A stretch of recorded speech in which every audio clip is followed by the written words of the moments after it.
Hello, Galaxy. I'm Chris Pirillo, and if it looks like I look serious, it's because I'm very serious. I'm streaming live every day, 6 p.m. Pacific, on Twitch. Link is somewhere around the proximity of this video. Go look. Is it up there? They may have moved it. I don't know. So, I've got a phone number you can call and leave a voicemail on. 888-PIRILLO, 888-747-4556. I'm going to screen that voicemail.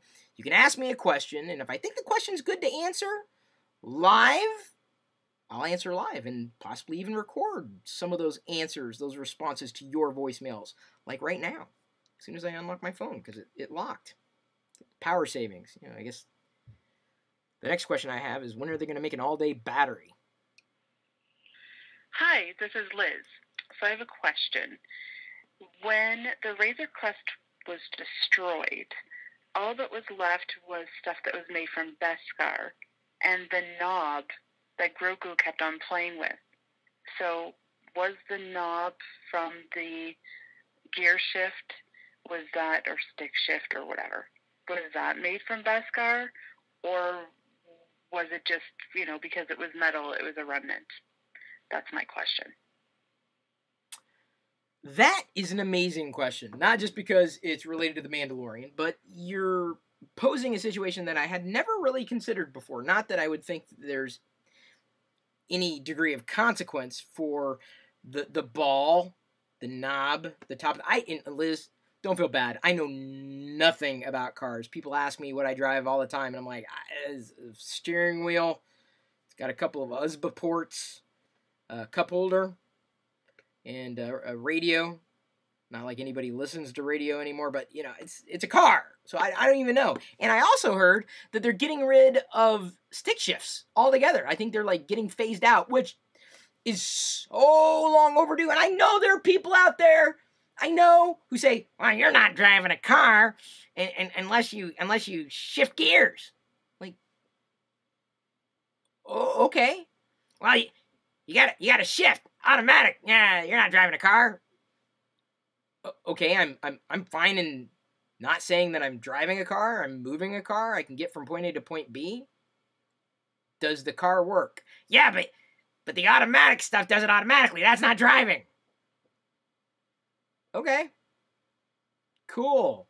I guess I ride along in my automatic vehicle that does the things that technology is supposed to do, and that's make lives easier. Yeah, but you don't get so much control. I don't want control.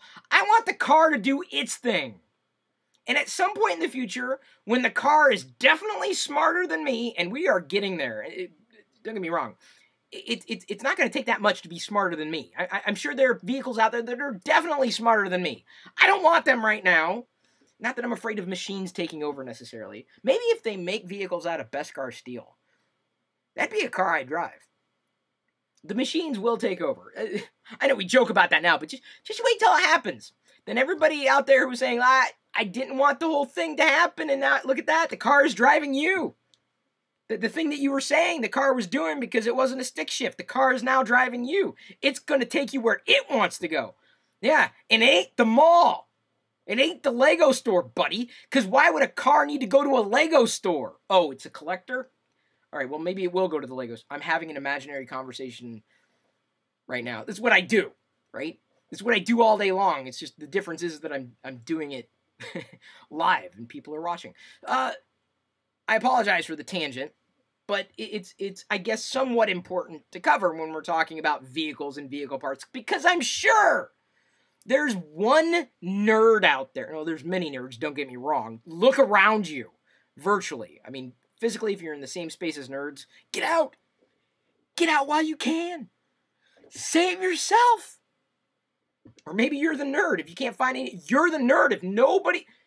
If everyone's looking at you right now, you are the nerd. Some nerd is going to come in and say, yeah, it was totally Beskar. That was Beskar steel, because there's no way anything could have... I can't even get the word out. Could have survived that explosion unless it was Beskar steel. Maybe it got lucky. I don't know. Maybe it was hidden next to Beskar.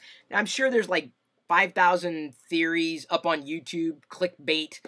Oh, secret of Mandalorian Season 3 exposed through prop reveal, question mark, question mark, question mark, secret. I'm really bad at YouTube. I don't do the whole clickbaity thing. Especially with Star Wars. I just want to, you know, enjoy it and talk about it. So speaking of enjoying and talking about Star Wars, that ball. What's my belief of that ball? I think it could be Beskar. I mean, it's rare. But if you remember, Din Djarin, a.k.a. the Mandalorian, was pretty protective of that particular part.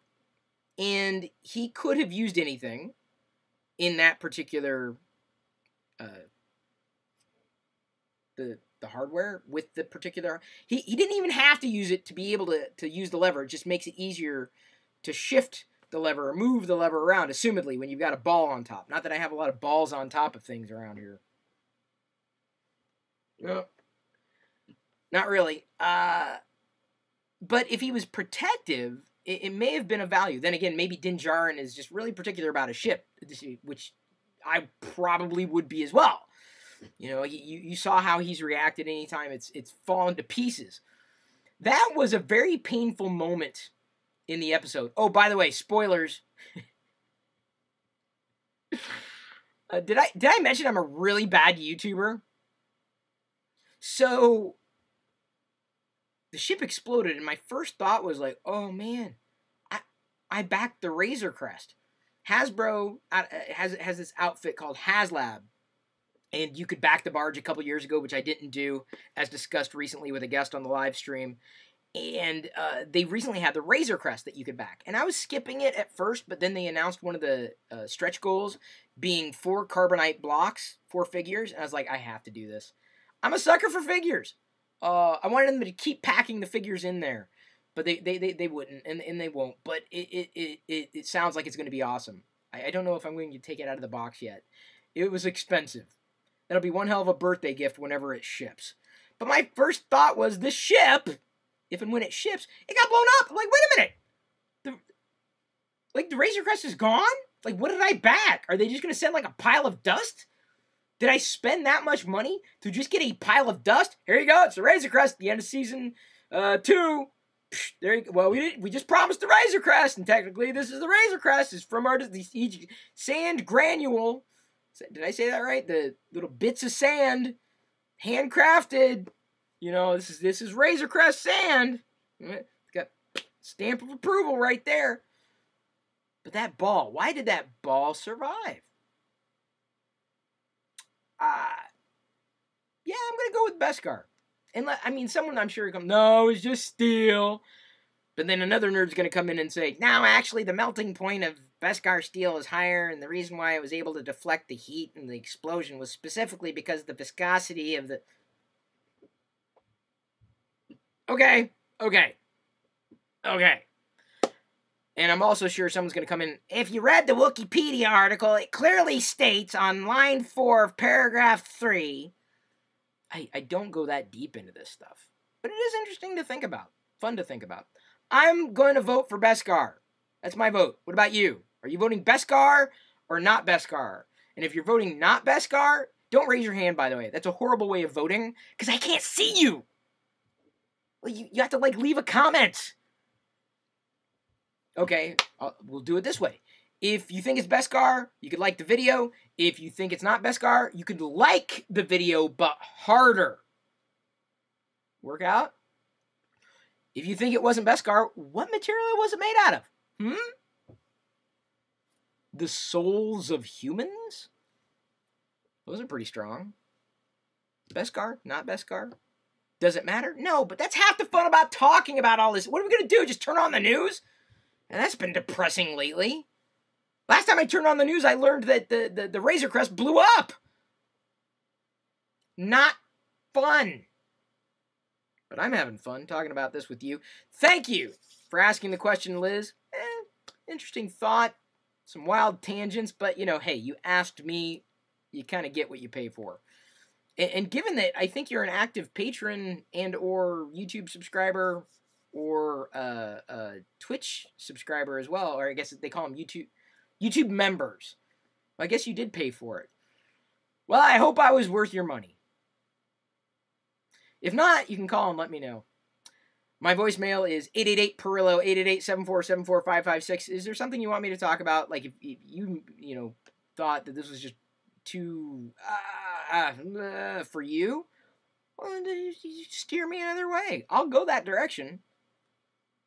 I'll go there on my own. Ain't nobody going to drive me. Unless it's one of those AI cars. Then it'll drive me. But it's probably going to stop by the Lego store first. I love you. I appreciate you. And at this point, I'm going to leave you to your own devices, and may the force be with you, always.